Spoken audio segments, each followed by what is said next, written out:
नमस्ते। बीएड द्वितीय वर्ष अपना जो सब्जेक्ट है सामाजिक विज्ञान। आज का जो अपना टॉपिक है उसके बारे में अपन अध्ययन करेंगे। इसके अंतर्गत आज का जो टॉपिक है पाठ्यक्रम का निर्माण, अर्थ एवं परिभाषा के बारे में अपन अध्ययन करेंगे। इसमें जो सामाजिक विज्ञान शिक्षण के अंतर्गत पहले अपन कुछ चर्चा कर लेते हैं उसके बारे में कि सामाजिक विज्ञान के अंतर्गत मनुष्य सामाजिक प्राणी है और वो समाज में रहकर अपनी मूलभूत आवश्यकता की पूर्ति करके समाज के अंतर्गत ही वो अपना जीवन व्यापन करता है। तो ये इसके अंतर्गत जो जितना भी जो सामाजिक विज्ञान के अंतर्गत शिक्षण के अंतर्गत जो भी समाज में बहुत सारी समस्याओं को किस प्रकार हल करता है वो जीवन पर चलने वाली एक प्रक्रिया है। इसके अंतर्गत जो बताया गया है कि इनका जो 1892 के अंतर्गत संयुक्त राज्य अमेरिका सबसे पहले इसके अंतर्गत सामाजिक विज्ञान शिक्षण के अंतर्गत जो हुआ, उसके बाद फिर 1960 के अंतर्गत क्या हुआ था, ये स्वतंत्र रूप से नियम लागू हो चुका था इसके अंतर्गत, है ना। फिर इसके अंतर्गत बताया गया है कि इसके जो 1934 में 19 इसमें जो सोशल स्टडी उसकी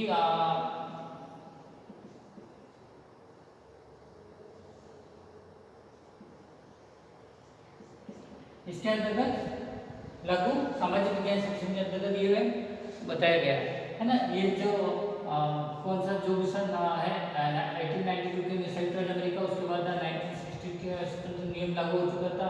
उसके बाद जो सोशल स्टडी सामाजिक विज्ञान का जो नाम पड़ा 1934 में इसका नामकरण हुआ। फिर अपने इसके अंतर्गत जो बताया गया है, देखो पाठ्यक्रम शब्द अंग्रेजी भाषा के कैरिकुलम शब्द का हिंदी रूपांतरण है ना। पाठ्यक्रम अंग्रेजी भाषा के कैरिकुलम शब्द का हिंदी रूपांतरण है अथवा पाठ्यक्रम वह साधन है। क्या है? पाठ्यक्रम वह साधन है जिसके द्वारा शिक्षा व जीवन की क्या है, शिक्षा व जीवन है ना, शिक्षा व जीवन के लक्ष्यों की प्राप्ति क्या है कि क्या है, लक्ष्यों की प्राप्ति है ना, लक्ष्यों की प्राप्ति होती है। यह अध्ययन का निश्चित एवं तर्कपूर्ण क्रम है। क्या है? तर्कपूर्ण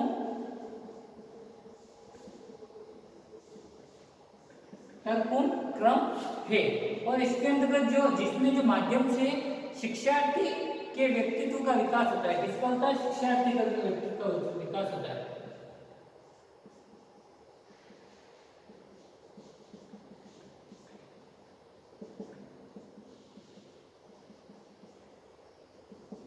इसका मतलब होता है शिक्षार्थी का व्यक्तित्व का विकास होता है तथा वह नवीन ज्ञान एवं अनुभव को ग्रहण करता है। क्या करता है? वो नवीन ज्ञान तथा अनुभव को है ना, अनुभव को ग्रहण करता है। तो इसके अंतर्गत जो बताया गया है, जो पाठ्यक्रम होता है वह एक साधन है ना, जिसके द्वारा शिक्षा व जीवन के लक्ष्यों की प्राप्ति होती है ना। शिक्षा जीवन के लक्ष्यों की प्राप्ति होती है। इसके अंतर्गत जो यह अध्ययन का निश्चित एक तर्कपूर्ण क्रम है, ये क्रमबद्ध है ना। ये जो शिक्षा व जीवन दोनों ही मतलब लक्ष्य की प्राप्ति होने वाली तर्कपूर्ण क्रम है। इसके माध्यम से ही सारा कार्य किया जाता है ना, क्रमबद्ध चलता रहता है। माध्यम से शिक्षार्थी के व्यक्तित्व का विकास करता है। क्या करता है? शिक्षार्थी का व्यक्तित्व का विकास करता है और वह नवीन ज्ञान एवं अनुभव को ग्रहण करता है। जो नवीन ज्ञान है वो अनुभव को ग्रहण करता है ना। जैसा कि आपको पता है कि इसके अंतर्गत जो पाठ्यक्रम 2 शब्दों से मिलकर बना है। कितने? 2 शब्द। क्या है? 2 शब्दों से मिलकर बना है। जैसे जैसे पाठ्य प्लस क्रम, है ना? 2 शब्द से मिलकर बना है पाठ्य और क्रम। जो कि पाठ्य का अर्थ क्या होता है? पढ़ी जाने वाली। इसका अर्थ क्या होता है? पढ़ी जाने वाली,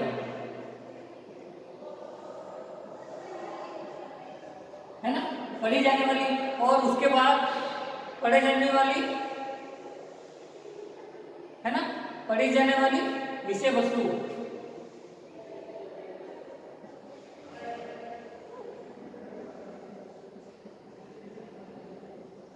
पढ़ी जाने वाली विषय वस्तु। पाठ्य का मीनिंग क्या होता है? इसका पाठ्य पढ़ी जाने वाली विषय वस्तु का, है ना? विषय वस्तु। और उसके बाद जो क्रम का से तात्पर्य, क्रम से क्या है? कर्मानुसार विवरण। क्रम से क्या है? कर्मानुसार,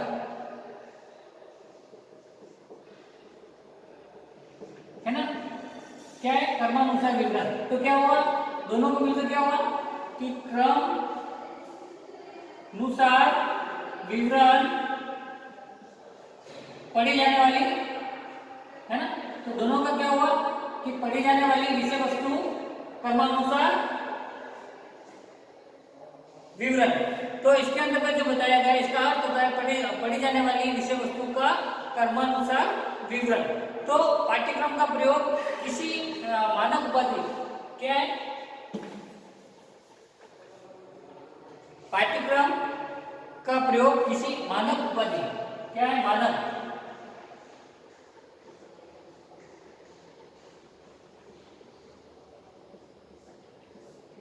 मानक उपाधि, मानक उपाधि का मतलब क्या है?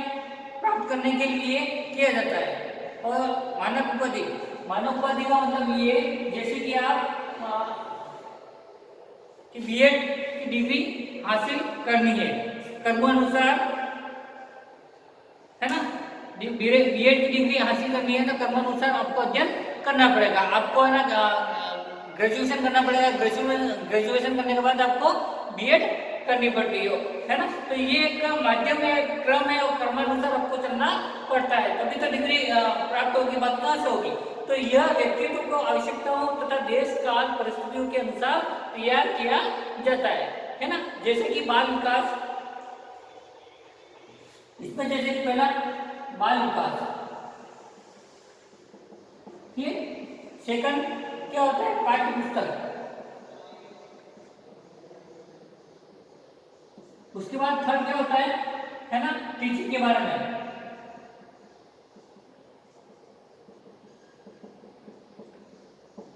है ना? तो ये तीनों मिलकर जो देश काल परिस्थिति के अनुसार तैयार की जाती है। बाल विकास, पाठ्य पुस्तक, फिर टीचिंग के बारे में, है ना? तो शिक्षा जीवन प्रति चलने वाली प्रक्रिया है। क्या है? शिक्षा जीवन प्रयत्न चलने वाली प्रक्रिया है। इसके द्वारा व्यक्ति के व्यवहार में निरंतर परिवर्तन और परिमार्जन होता है। और यह परिवर्तन अनेक माध्यमों से होता है, जिन्हें मुख्यतः 2 भाग में वर्गीकृत किया है। 2 भाग में,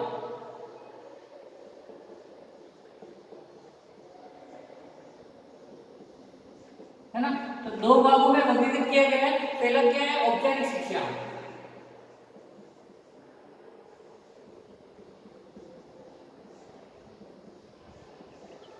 और दूसरा क्या है? अनौपचारिक शिक्षा।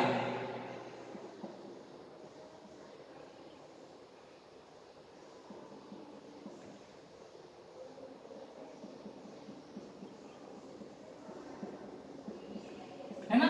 तो ये 2 भाग में वर्गीकृत किया है, औपचारिक शिक्षा और अनौपचारिक शिक्षा, है ना? अनौपचारिक, ठीक है? अनौपचारिक शिक्षा, इसके अंतर्गत जो औपचारिक जो शिक्षा होती है, उसके अंतर्गत जो 4 दीवार के अंदर निर्धारित पाठ्यक्रम के द्वारा, निर्धारित शिक्षक द्वारा समयबद्ध और सुनियोजित तरीके से प्लानिंग के तहत आपको शिक्षा दी जाती है ना?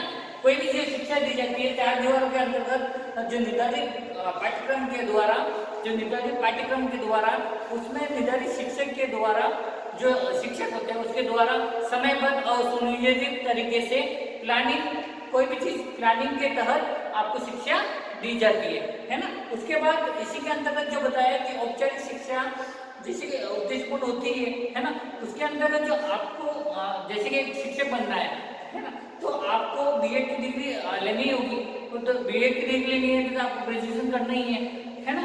तो ये क्रम है और क्रम के अनुसार ही ये औपचारिक शिक्षा के अंतर्गत आता है। उसके बाद आपका आता है अनौपचारिक शिक्षा।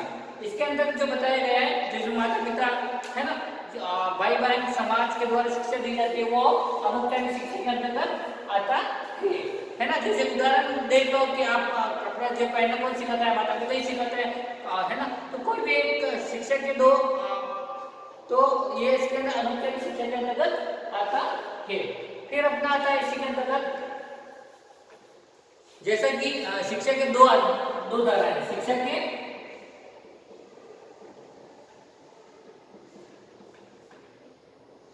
कितनी है, दो। उसमें जो पहला आता है आपका संकुचित और दूसरा क्या आता है, संकुचित, और दूसरा आता है व्यापक अर्थ,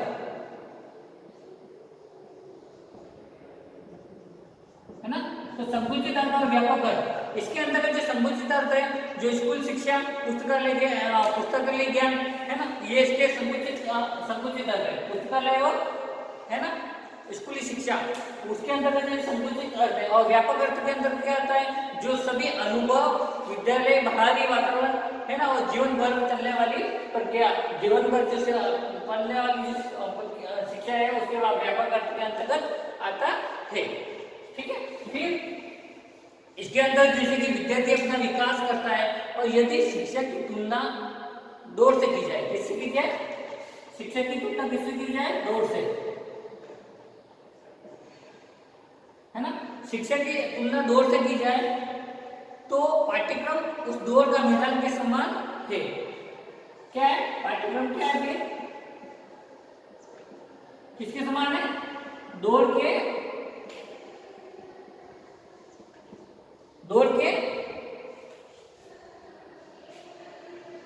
पाठ्यक्रम क्या है, दौड़ का मैदान, है ना, दौड़ का मैदान के समान है, जिसे पार करके दौड़ने वाले अपने निश्चित लक्ष्य तक पहुंच जाते हैं। कहां तक पहुंच जाते हैं, अपने पाठ्यक्रम पे दौड़ का मैदान क्या है, कहां तक पहुंच जाते हैं, लक्ष्य पे तक पहुंच जाते हैं,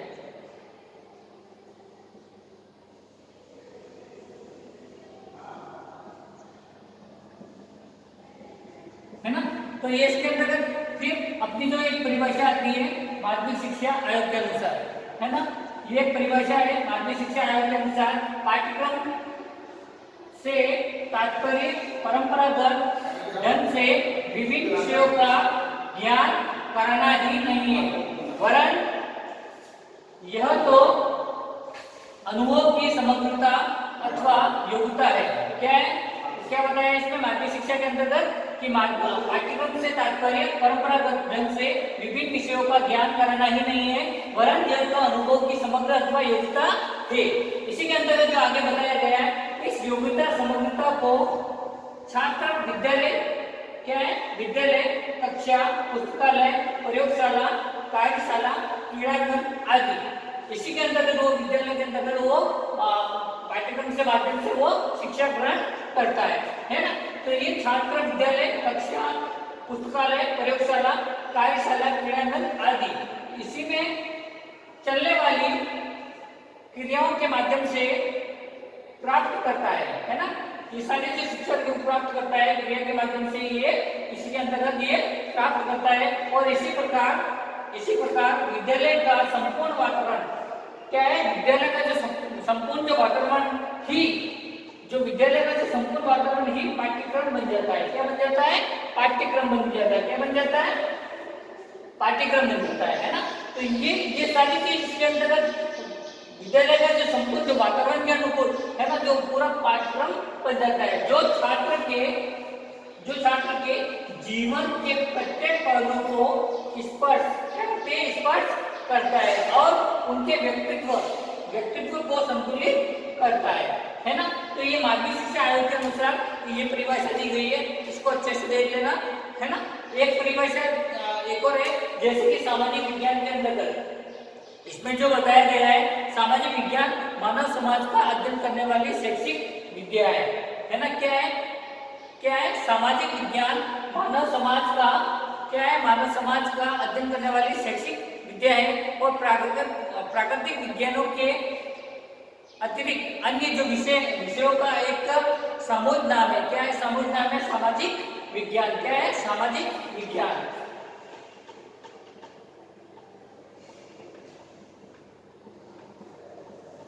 है ना। तो इसके अंतर्गत इसमें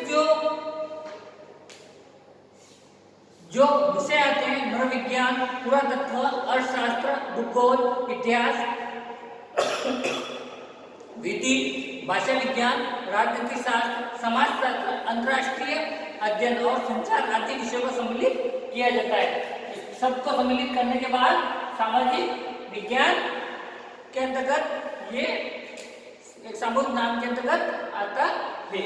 तो आज आपने पाठ्यक्रम का परिभाषा के बारे में अपना अध्ययन किया है ना। इसको अच्छे से आप रीड कर लेना, अच्छे से नोटबुक को उतार लेना और अच्छे से देख लेना इसके अंतर्गत, है ना। नेक्स्ट अपने वीडियो में जो भी इसका नेक्स्ट वीडियो चरण के बारे में इसका अध्ययन करेंगे, है ना। तो ये आज अपने कक्षा का इसको व्यवस्थित बनाने के लिए सुचारू रूप से चलाया और आपने अच्छे से आपको कक्षा को व्यवस्थित बनाया और ध्यान से सुनना है, उसके लिए आपको बहुत बहुत धन्यवाद।